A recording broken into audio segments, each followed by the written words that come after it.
Masih bersama Oke Nurwan, Dirjen Perdagangan Dalam Negeri Kementerian Perdagangan Republik Indonesia dan juga Gulat Manurung, Ketua Asosiasi Petani Kelapa Sawit Indonesia. Tadi sudah disebutkan, Pak Oke, apa yang kemudian menjadi kegelisahan, kegamangan dari Pak Gulat terkait dengan Indonesia produsen CPO nomor 1 di dunia, tapi minyak sawitnya, minyak gorengnya bermasalah, banyak langka. Apa yang terjadi, Pak Oke? Begini, jadi ini yang diwajibkan DMO dengan DPO itu adalah eksportir. Eksportir harusnya membeli dengan harga wajar. Artinya kan dengan DMO DPO artinya ada sharing pain dan sharing gain, the pain atau sharing the gain dari eksportir, di mana dia dapat windfall dan menyisihkan sebagiannya membeli dengan harga wajar dan menjual dengan harga 9.300 atau 10.300. Ini bukan tidak paham, tapi menurut saya ada eksportir yang berusaha mengalihkan ke DPO dan DMO ini. Seolah-olah DMO dan DPO ini ke PKS, bukan. DMO itu bagi eksportir. Nah, gitu kan. PKS itu kan penyedia di dalam negeri, CPO. Ya, mereka harus membeli dengan harga wajar. Harga Dan normal gitu ya? iya, Harga internasional, itu oke. mereka, bukan PKS. Nah, ini yang dianggap kebingungan tadi oleh Pak Bulat.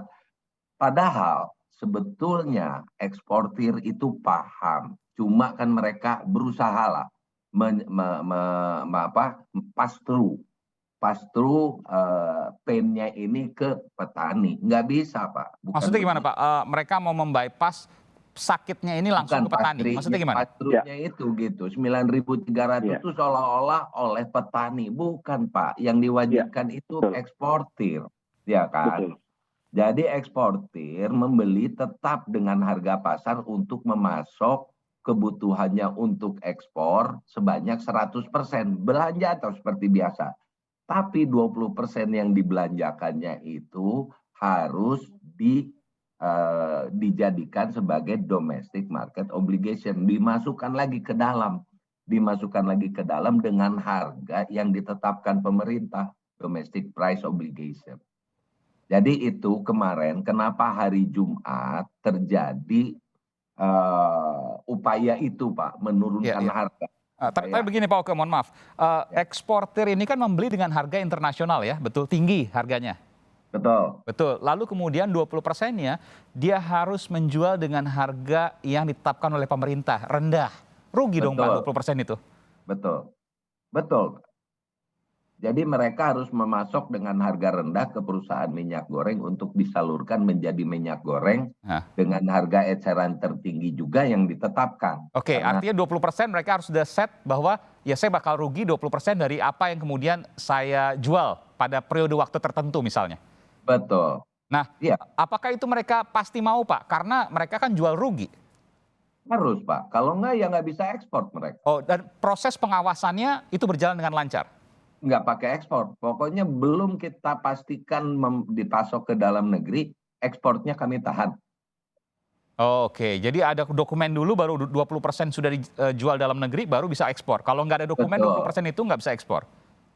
Tidak bisa. Oke, Pak Gulat berjalan seperti itu? Sebenarnya bukan masalah cerita rugi, Pak Oke. Jadi saya lebih setuju itu berbagi beban. Nah, Oke.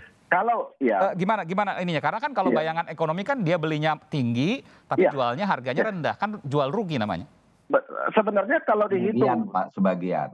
ya 20% kalau ya, dihitung, betul. Pak, ya kalau dihitung dengan biaya 9.300 itu per kilogram ya, Pak Oke ya. Ya teman-teman dari perusahaan atau eksportir tidak rugi, cuman berkurang untungnya, itu aja. Iya, Nah, iya. Oke, kalau iya, 80%-nya masih betul. untung, oke lah, baik. Iya, masih Pak Oke. Jadi kami sudah berhitung kemarin di kantor Kemendak, di kantor Bapak, masih untung Pak, tetapi berkurang sedikit. Nah, berkurang sedikitnya itu kami berbagi beban dengan petani Pak. Kami mau berkurang Rp200 harga TBS kami untuk menutupi berkurang ruginya tadi. Adil kan bagi petani? Tetapi Tidak persoalan harus, sekarang, Pak. Tidak harus. iya, itu tidak. Sekarang kami sudah berhitung Pak di kantor Bapak kemarin. Berapa idealnya berbagi beban? Maka angka itu ketemu. Sekarang pertanyaannya, maukah seperti kata Pak Oke tadi, perusahaan eksportir mengasih yang 20%? Itu pertanyaannya Pak. Itu pertanyaannya. Sehingga kebutuhan bahan baku minyak goreng dengan demo 20% harga DPO, mau enggak mereka? Itu Kan sekarang. tadi sudah disampaikan Pak Gulat, mana yang kira-kira belum jelas. Karena kan nggak bisa ekspor kalau 20%-nya tidak disisihkan Betul. dulu. Itu tegas Pak. Kemendak sudah mengatakan kalau you tidak kasih 20%, kami tidak kasih ekspor. Jadi sekarang semacam apa ya, kalau dalam bertinju atau bergulat itu saling kunci. Saling kunci mengunci. Orang produsen eksportir CPO tidak kasih, maka Kemendak tidak izinkan dia ekspor. Yang korban siapa Pak? Minyak goreng. Minyak goreng Pak. Makanya saya dari awal mengatakan, Bapak, kalau memang tidak siap DPO dan demo ini, jangan dulu. Mending menggunakan dana BPDPKS. Bila perlu, naikkan itu pungutan ekspor dari 175 US dollar, naikkan ke 300. Inilah digunakan untuk mensubsidi minyak goreng. Itu bukan APBN, bukan APBD. Jadi gimana Pak? Kan harga internasionalnya tinggi, pasti eksportir maunya keluar dong. Ya sebenarnya ini tergantung NKRI juga merah putih. Kalau semua mau ekspor, ya susah juga ya Pak Oke ya. Makanya Jadi solusi dari Anda seperti apa? Mungkin bisa menjadi masukan. Ya, pemerintah dalam hal bahan baku ini, pemerintah dalam Kemendak harus tegas.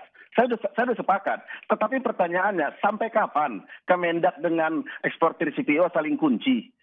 Sampai kapan? Nah, kalau saya melihat ini tidak berkesudahan, maka akan maksudnya saling terjadilah kunci gimana sih Pak? Saya belum paham Pak. Silakan Pak. Maksudnya saling kunci gimana? Iya, saling kunci. Kalau eksportir tidak memberikan CPO, DMO, ya Pak Oke ya, maka tidak keluar izin ekspornya. 20%-nya tidak keluar ujung persennya, oke. Iya, maka ekspor pun tidak terjadi. Ya. Kalau ekspor tidak terjadi, maka negara tidak dapat biaya keluar pajak. Dan juga BPDPKS sudah berapa bulan tidak dapat duit dari ekspor. Oh, berhenti ini, prosesnya berhenti ya? Berhenti. Ini kalau kata Pak Wisnu kemarin, kami Kementerian Perdagangan sebenarnya rugi dengan kondisi ini. Kami harus berdagang kalau ada. Nah ini makanya saya ini juga yang memunculkan bahwa sekarang kenapa minyak goreng langka karena mereka belum mengeluarkan 20% itu, mereka nggak bisa ekspor. Lalu kemudian petani juga terhenti karena proses bisnisnya ini terhenti. Pabrik akan memperlambat pekerjaannya, mengurangi kapasitas pabrik. Akibatnya TBS ngantri. Maka jatuh harga TBS sekalipun harga CPO dunia sedang cantik-cantiknya. Itu yang terjadi. Ada sumbatan di sini Pak Oke. Jadi rantai produksi, rantai distribusi jadi pengaruh. Akhirnya produksinya, kapasitas produksi harus dikurangi. Jadi pemain ini tidak sedikit yang eksportir. Ada eksportir yang lengkap, ada eksportir yang memang dia tidak punya PKS, tidak punya. PKS itu pabrik kelapa sawit ya? Ya. Tapi artinya betul, kalau diibaratkan itu cuma satu mungkin saling mengunci. Tapi ini yang jelas, siapa sih yang mau menghilangkan kesempatan untuk mengurangi keuntungannya sebagian yang, karena kalau 20% itu sebetulnya nggak rugi.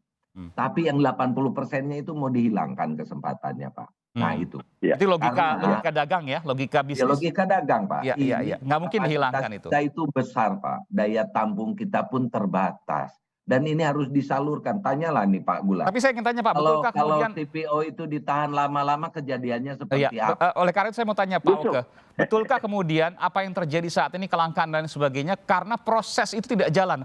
Mereka nggak bisa ekspor karena mereka nggak keluarin 20%. Mereka belum keluarin 20% karena ada masalah, belum ada juknisnya dan lain sebagainya. Kami sudah mendapatkan komitmen dari 3 perusahaan besar. Untuk kemarin itu sudah mulai mengalir. Hanya kan perlu waktu Pak, gitu kan. Bahkan ada mekanisme-mekanisme lain yang disebut rafaksi istilah mereka, retur istilah mereka. Artinya dengan menggunakan stok yang ada di lapangan bisa digunakan. Dan itu administrasinya juga kami bantu Pak, gitu kan. Tapi intinya memang kemarin itu terjadi, kenapa terjadi evolusi Pak? Ada Permendag 01 yang mewajibkan minyak kemasan sederhana, ada resistensi lah. Karena walaupun dengan alasan kapasitas kemasan sederhana tidak mencukupi karena mereka harus menjual kemasan premium juga. Nah kan, Itu dengan Permendag 01. Karena si alasannya seperti itu, akhirnya pemerintah mengambil keputusan semua rata harga, gitu kan? Ternyata masih tidak optimal lagi, diantaranya kebingungan dengan angka ganti rugi, ganti selisih harga yang harus bayar dan sebagainya. Biasalah kalau ada kebijakan tuh protes dulu karena mengurangi keuntungan, bukan menambah kerugian ya. Ini mengurangi keuntungan. Oke. Sekarang akhirnya pemerintah lebih tegas lagi, Pak. Hanya premium yang 14.000, kemasan sederhana 13.500, tambah curah 11.500. Tapi diikatkan melalui DMO DPO kepada eksportir. Oke. Saya kira itu fair. Oke. Dan nggak akan ada tersumbat ya Pak? boleh dikonfirmasi ke Pak Gulat, Oke. berapa lama sih si PO bisa ditahan di penampungan, Ya. Pak? Oke, itu logikanya. Silakan. Paling 5 hari. Paling 5 hari, Pak. Ya. Jadi saya tanya dulu Pak komitmennya Pak, bahwa tidak akan ada, ya kalau ada 1-2 oke lah, tapi mayoritas tidak akan ada kemacetan dari proses ini sehingga membuat minyak goreng langka. Betul, tidak ada. Tidak ada. Oke. Pak Gulat silakan terakhir. Ini Baik, angkanya terbukti terima di kasih. retail modern sudah mulai tinggi DO-nya ya, bukan PO-nya. Baik, baik. Delivery ordernya udah mulai tinggi. Ya. Dan Baik. yang curah ada 3 perusahaan yang sedang menyalurkan dalam minggu ini. Baik. Oke. Pak Gulat terakhir silakan. Baik, Jadi baik. dugaan tadi kemacetan, ada kelangkaan, termasuk juga ada kartel. Anda mau jawab soal itu? Ya, bagi saya ini Kementerian Perdagangan kurang kerjaan. Ngapain Bapak capek-capek mensubsidi, mendemokan minyak goreng yang premium, yang high? Bapak hanya memikirkan level minyak goreng yang menengah ke bawah, minyak goreng kemasan sederhana atau minyak goreng curah. Yang minyak goreng premium, biarkan saja lepas. Biarkan yang kaya sanggup beli. Contoh, Pertamax Turbo, Premium, dan Pertalite. Nggak mungkin saya pakai Mercy mengisi mobil pakai Pertalite. Sama dengan ilustrasinya dengan minyak goreng. Jadi Bapak tidak terlalu berat bebannya. Urusin saja minyak goreng yang menengah ke bawah, kemasan sederhana istilahnya, atau minyak curah. Ya. Jadi tidak, teman-teman korporasi pun tidak terlalu berat bebannya. Yang 20% tadi sudah kami hitung kemarin di kantor Bapak, itu sekitar 12,7%. Untungnya kalau gitu Cukup Pak, cuma curah Iya. dan kemasan sederhana yang diurusin. Kalau yang lain yang Iya. bermerek segala macam, nggak usah diurusin, lepas saja harga pasar. Nggak usah. Untungnya apa? Lepas saja. Apa Pak? Untung untuk distribusi, untuk masyarakat Indonesia, apa yang Bapak bayangkan dari situ? Kalau itu terjadi. Ya, itu akan lebih mempermudah kerja daripada Bapak-Bapak Kemendak. Karena hanya mengurusin yang kebutuhan rakyat, menengah ke bawah. Nah, ini sebenarnya salah satu kenapa demo itu sampai mencapai 20%. Oke. Nah, itu dia. Kalau saya Oke, melihat baik. kita fokus saja deh kepada minyak goreng yang curah dan minyak Oke, goreng baik. kemasan Ini sederhana. usulannya Pak, gitu. terakhir singkat saja Pak Oke, bagaimana dengan usulan ini? Supaya kemudian jaminan akan kelangkaan ini juga tidak terjadi. Akan lebih mudah bagi pemerintah kalau dari sejak premium diatur, sederhana diatur, curah diatur. Hanya peruntukannya hanya untuk rumah tangga, industri mikro dan kecil. Oke. Itu akan lebih mudah.